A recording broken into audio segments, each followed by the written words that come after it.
so important to me, and I think it would be important to you at this particular time of the year. But we just finished up, or we stopped the story at a certain place just before Advent, and we got to a point in that story where pretty much, there's a few more things that are going to happen, but pretty much we got there just before the birth. Now, that was certainly a God thing because it had nothing to do with my great planning or anything like that. But that's where God wanted us to be, and that's exactly where we ended up. Now there are some more things yet to come before we get into the actual birth when we go back to the story. But the important thing is, by this point in the story, I think we've pretty much answered the question of where we came from. That history, that Christian history, is hugely important to us. It's hugely important to us today in the way we conduct our lives, in the way we look at things like Thanksgiving, in the way we look at things like Christmas. So all of this together is important. I keep going back for a little bit and reviewing and going back and reviewing, and that's just so critical, I think, because that history is so important for you to have a grasp of, a knowledge of. So that's kind of what we're going to start today. We're just going to look back a little bit. We're not going to go all the way back to the beginning. But I think as we go through this little review, it's important in answering the question of who is God. So you'll remember all the way back, we'll just go back as far as Charleston here when he led everybody out of Egypt, and he took them to Mount Sinai, and God did a very remarkable thing. For the first time in human history, God told mankind how to behave. He gave them rules, he gave them regulations, he gave them ethics, he gave them theology, he gave them everything they needed to make day-to-day decisions. How were they supposed to conduct their lives? This is huge, because never before had God done this. And those same rules, those same regulations, those same ethics, they all apply today as much as they did then. And that's important, because we're going to see the Israelites, they disregarded those things on a regular basis. So then, he tells the Israelites, I'm going to give you this place called the Promised Land. It's a land flowing with milk and honey. It's a land that is absolutely beautiful. You'll be able to make your homesteads there, and you will live there in peace. So they get within spitting distance of the Promised Land, and they make God angry again, which is a cycle for the Israelites that goes on constantly. So Moses takes the Israelites with God, and they go on a 40-year hike through the wilderness. And they get back, and they're within spitting distance again of the Promised Land. And Moses climbs up on a mountain, and he dies there after passing on the successor. And that successor for Israel was this guy. No, not this guy. A guy by the name of Joshua. Joshua was more of a military leader. His job in leading Israel was to lead them into the Promised Land, to conquer the Promised Land, and to set up their homesteads. And that's exactly what he did. Then we go, now, all of Israel is hunkered down at home. They put up their swords, and they make plowshares, and they're niching out their own income, their own livings, and they found home. And that's exactly where we're at now when 300 years go by.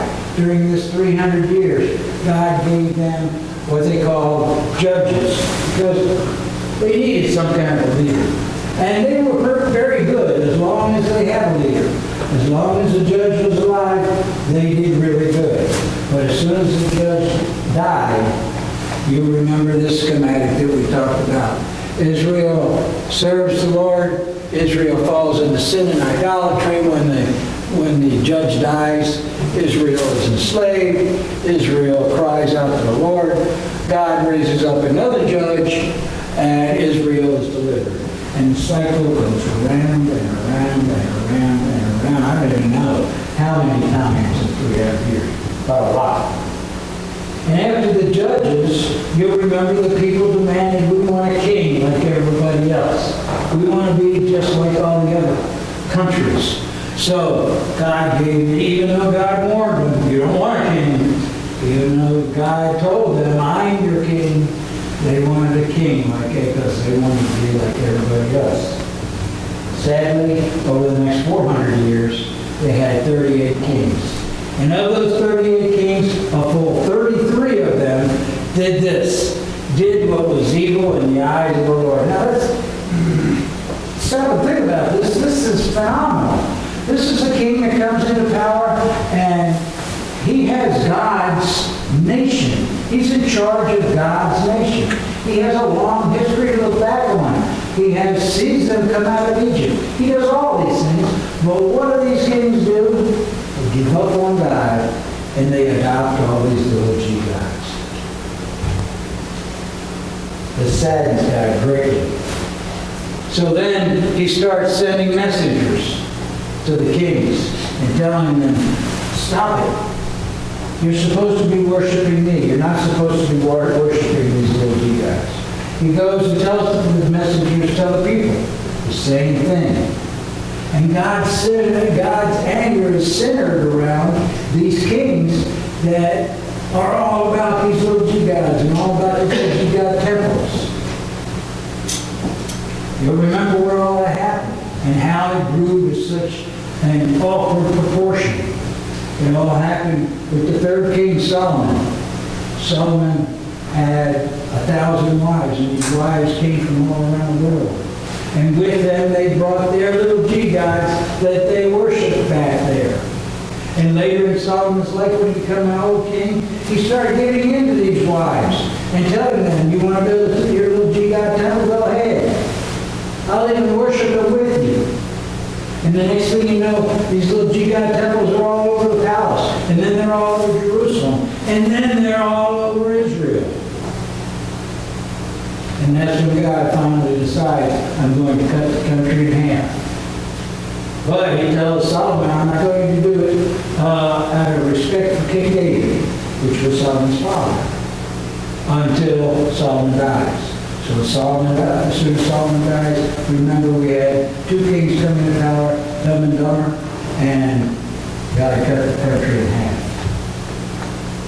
The messengers were called prophets. These prophets had pretty much just one thing to do. It was to give warnings, to warn, step back from the edge of the cliff, step back, or you're going to fall. And nobody listened to the prophets. So eventually God allowed the Assyrians to take over the northern kingdom. And they exiled all the Israelites to Assyria and the countries around them. And then 100 years later, he led King Nebuchadnezzar to defeat and exile the southern kingdom.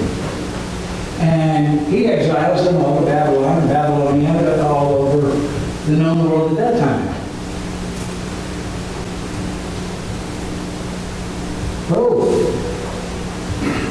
Both exiles resulted in the Israelites, this country that God had built, these people that belong to God. They are now exiled all over the known world, except in the Promised Land, a land that now sits there. God's people, a land flowing with milk and honey. And all of a sudden, all that God had worked for, quite simply, is no more.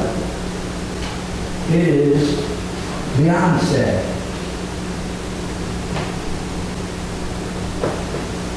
It's very important, though, that you remember this point in history, because this point in history is huge to your understanding of who you are today. This 55,000 square miles of promised land is sitting there barren. And all the Israelites, this great nation, they're all scattered all over the known world. They aren't even in one group. They're scattered. And nobody is occupying the promised land. Here's the most important point to you. At this point in history, God could have easily thrown up his hands and said, I am done. I have been patient with you. I have spent nearly 1,500 years with you. I have built you up. I have done everything for you. I have proven over and over and over again who I am and who you need to worship. And yet, you continually turn your back on me. I could easily, if that had happened, I could easily find a 21st century playwright to write what the 21st century would look like if God had thrown up his hands back there. We'd all, the whole world, would be worshiping these little G gods, this and thousands others, all over the world. There would never have been an America. There would never have been democracy as we know it anywhere in the world. Why? Because American democracy were founded on the laws of God. Nowhere else. If mankind had survived to today, which I think is hugely doubtful, we would all be living in a time of anarchy, chaos, and destruction. There's just absolutely no question in my mind about that. But you know what I think? I think God looked down this road. When he saw his nation scattered all over the world, he looked down this road. If he had thrown up his hands and said, I'm done, and he didn't like what he saw. He didn't like what he saw, so 70 years later, he did what only the great God that we worship every day could do. He announced that he was going to save us. He didn't tell us how at the time, but he announced that he was going to save us by giving us the story of the valley and the dry bones. That was his announcement. That was his, I'm going to take care of you. I'm not going to forsake you. I'm not going to give up on you. Most historians, well, I won't say most, historians in general are split about 50-50 as to whether they believe there was 4,000 years in the Old Testament or 2,000 years in the Old Testament. Really doesn't matter, all this stuff happened, we've read about all this stuff, but the essence of this sermon today is, who is God? So to try to answer that question, we look back over this 4,000 years. Now, you don't have to try to read any of that. It's simply a timeline of everything that happened from 4,000 to 0. Now, the question becomes, if God, at this point, looks back at that history, did he learn anything about mankind? And I would say, the answer is an unequivocal no. He knew exactly how it was going to turn out. He knew exactly how it would play out. He knew exactly what this history would show. But he needed to prove it to us. He needed to show us that free will was too much responsibility for us to handle on our own. We were a pretty hard-headed bunch of people. And they were certainly a hard-headed bunch of people back in the Israelites back then. And if God had gone to them and said, I need you to do them, I'm going to give you free will, but you need to follow me, they would have said, we're on board. We're all about it. We can do this. That's exactly what they would have said. That's exactly what they did say on several occasions. If God had not allowed us to experience this history, then we would realize that we couldn't handle free will on our own.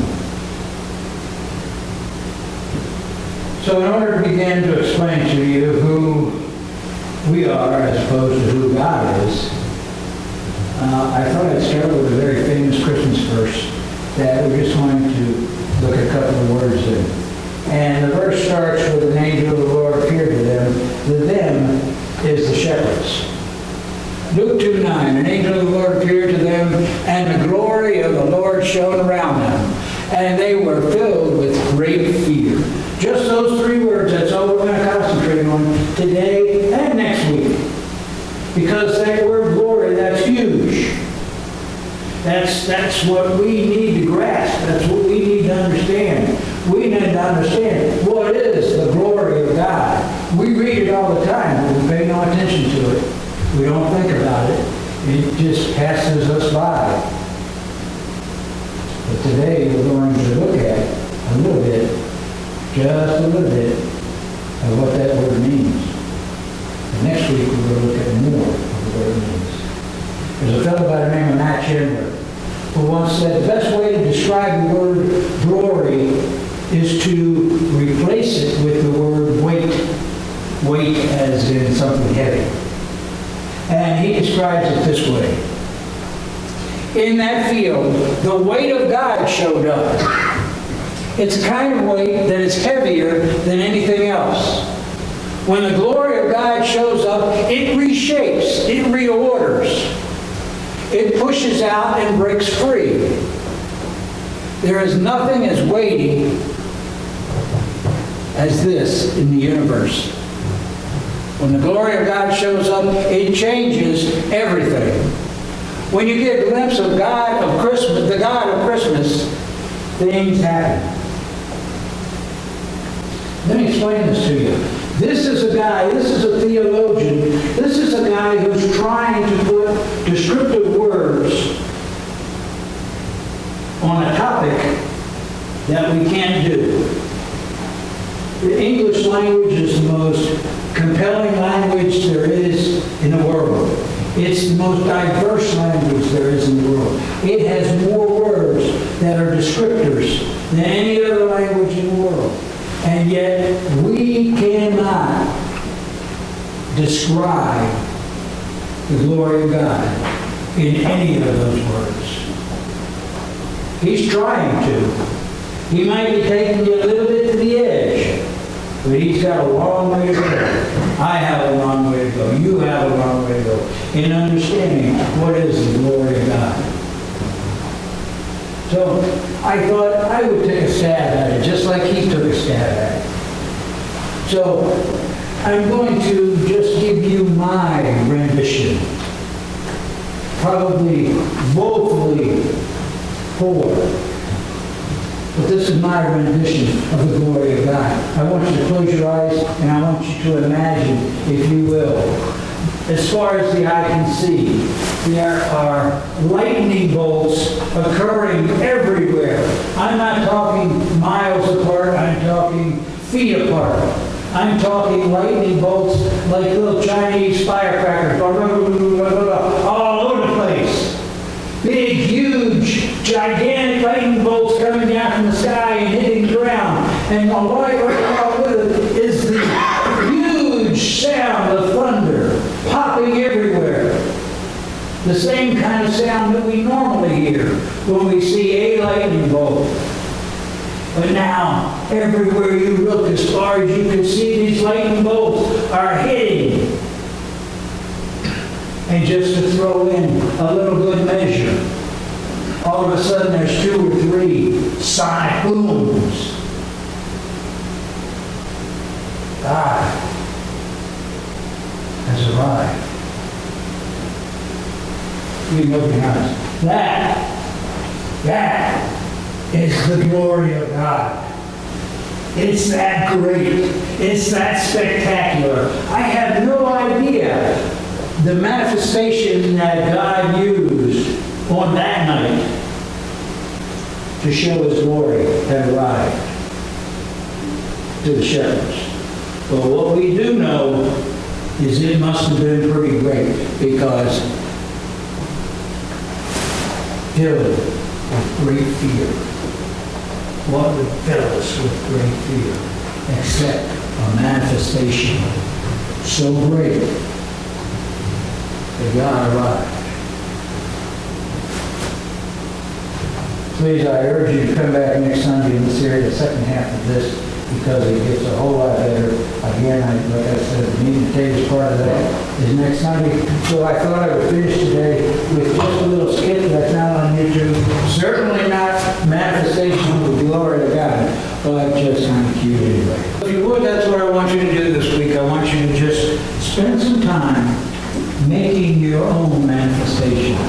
Thinking, what words can you come up with that would describe the glory of God arriving, if you would.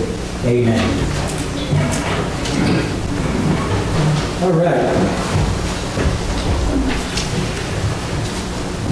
So if you would, turn your hymnals to our offering communion, number 94.